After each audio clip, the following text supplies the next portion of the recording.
The world witnessed, with its own eyes, the complete and utter total defeat of Washington, D.C. this last weekend. Today they are attempting to double down on that defeat at the Lima Group, creating this make-believe narrative of what happened that totally argues with what's apparent right before your eyes. We saw the false flag, the trucks ramming the gate. We saw the Molotov cocktail being thrown from the Colombian thugs that burned that aid truck. And there's another story out today that not many have reported on, but I'm going to cover it for you today.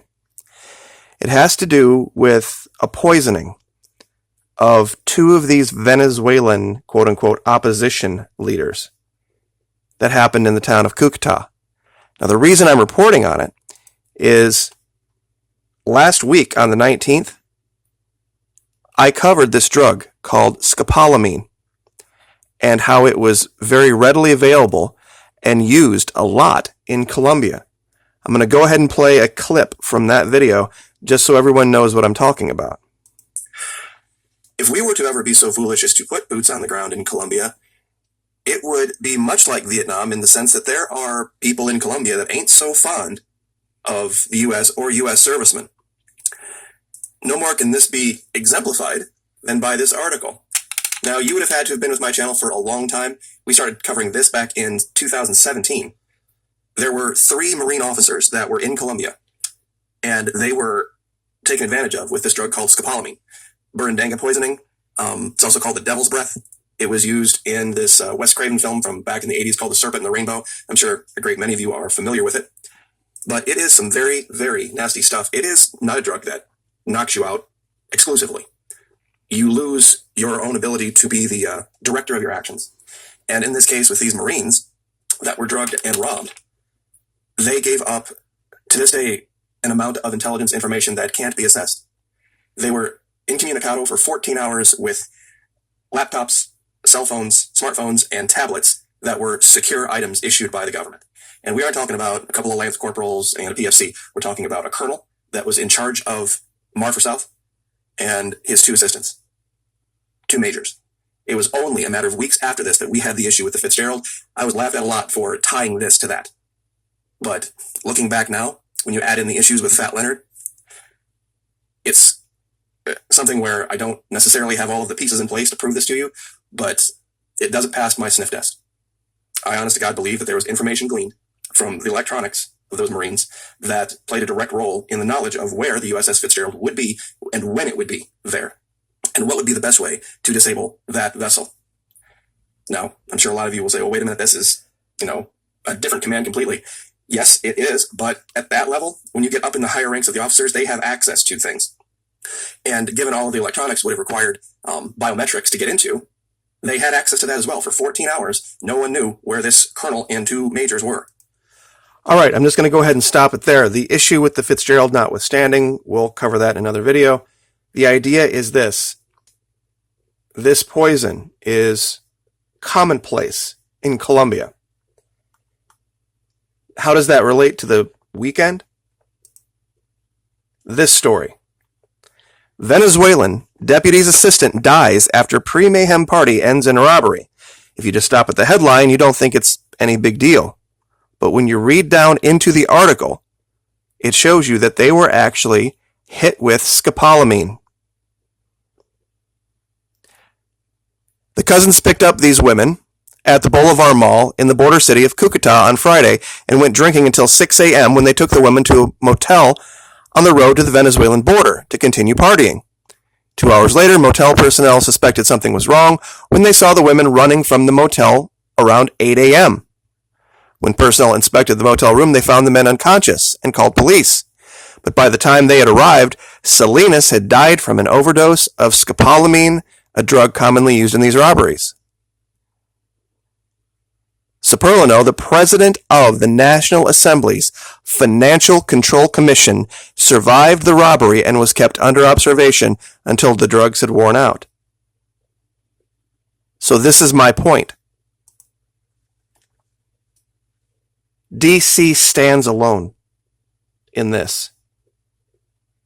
While they might run out stories saying Colombia is with us or this other country is with us, on the ground, that is not going to be the case, and they know it. These two that were poisoned were part of the group that were attempting to force this aid into Venezuela. And they were in Colombia. You would have thought they would have been safe, right? Wrong. There are elements all through South America that would love nothing more than to have a chance to go head-to-head with U.S. servicemen. And they don't really have a problem dying doing so. Because for them, there's really nothing to lose. They're supposed to lose to the big bad U.S. So if they do, they lose nothing. But if they could even harm one, that's a feather in their cap. And D.C. knows this. There is no safe haven in Colombia for military service personnel from the United States. And Brazil, their vice president came out today and stated unequivocally that there will be no servicemen from the United States allowed inside their borders with the intent of attacking Venezuela. This is the problem D.C. is facing. They have painted themselves into a corner. Now, I just want to address one last thing. The Abraham Lincoln just got done with an exercise in the Caribbean. There were 4 DDGs along with it, a Tycho class, and a Spanish frigate. The Abraham Lincoln is back in Norfolk, but this might be the only option left to the criminals in D.C. But if they use it, they know they can get rid of this entire idea that this is humanitarian.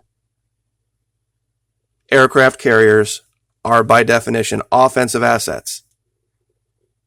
And while some of them do have desalination assets aboard that can help in perhaps a humanitarian disaster where there's no fresh water, that won't be the case this time.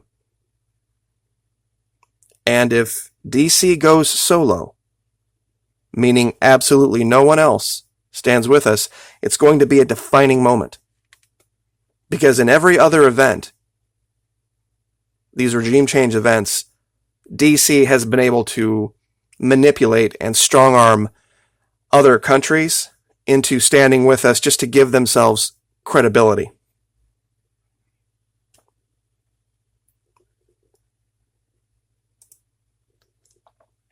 For just one moment in this picture, if you look real close at the face of Ivan Duque, I think he's finally getting it.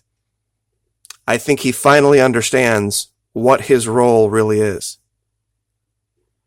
He has a lot of problems in his country. And from the moment that he's taken control,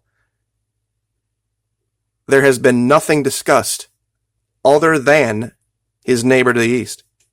And now he has this fraud, this pretender standing to his right that is being just anointed president when he actually had to run. He's probably asking himself, well, why didn't the criminals in D.C. just anoint me president like they did this guy? Why did I have to go through all of the problems and the issues that you deal with a campaign? He's getting it. I'm not a fan of Ivan Duque, but he is stuck now. He can't protect DC's military forces inside his border, and he knows it. And DC knows it. They will be seen as occupiers, they will be seen as usurpers, and there are only a few countries right now that are even putting up the pretense in this hemisphere of supporting Washington, D.C. with this effort. Once this happens, the first bomb drops, the first round flies, and the pictures start coming out, that will be the end. We will be on our own in this country. And that's why I have encouraged my audience to, at every opportunity, make the delineation between the people of the United States and Washington, D.C. They don't represent our interests. They don't represent us at all as a people. The vast majority of this country would never have gone about this way. If there truly were this need for aid, why not airdrops? Why not a cargo vessel just anchored in Venezuelan waters? You could chopper out the crew. Tell them where it is. Go get it. Let them inspect it.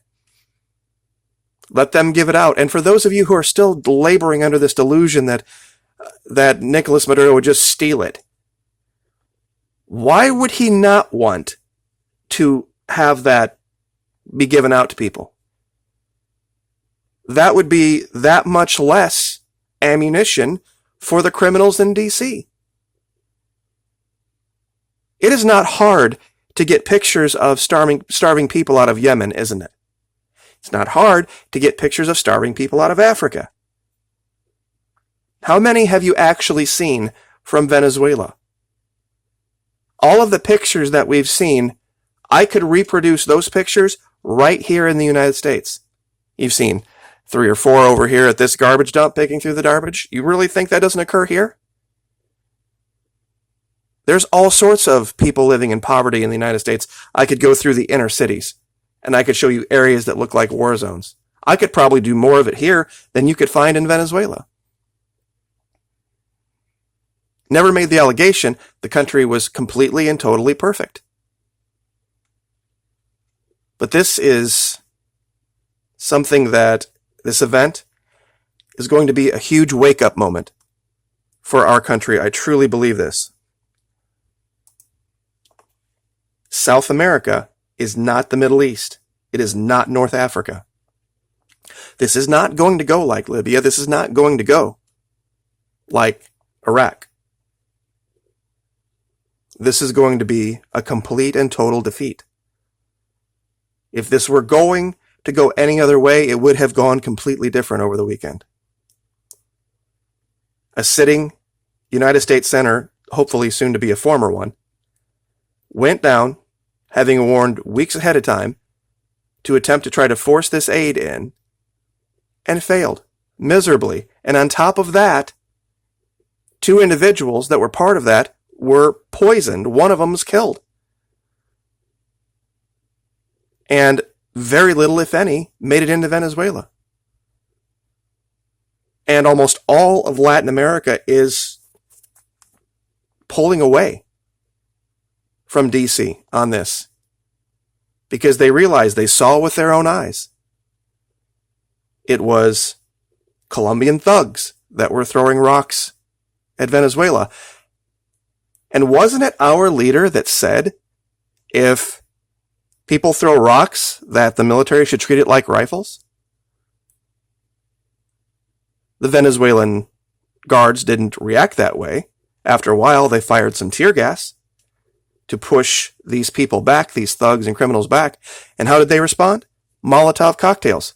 Ask yourself this question. Why were there even the materials available? The gasoline, the glass containers, and the wicking material. Why was all that even readily available if this was supposed to be a peaceful demonstration and attempt to bring humanitarian aid in? It's clear the Colombians burned the trucks. There's also another video of a guy trying to get out of there with people surrounding him, asking for payment. The world has seen all of this now. And the DC government is starting to fracture. And if we keep this up, we can take them down. But we just got to stay on it. Like, share, subscribe.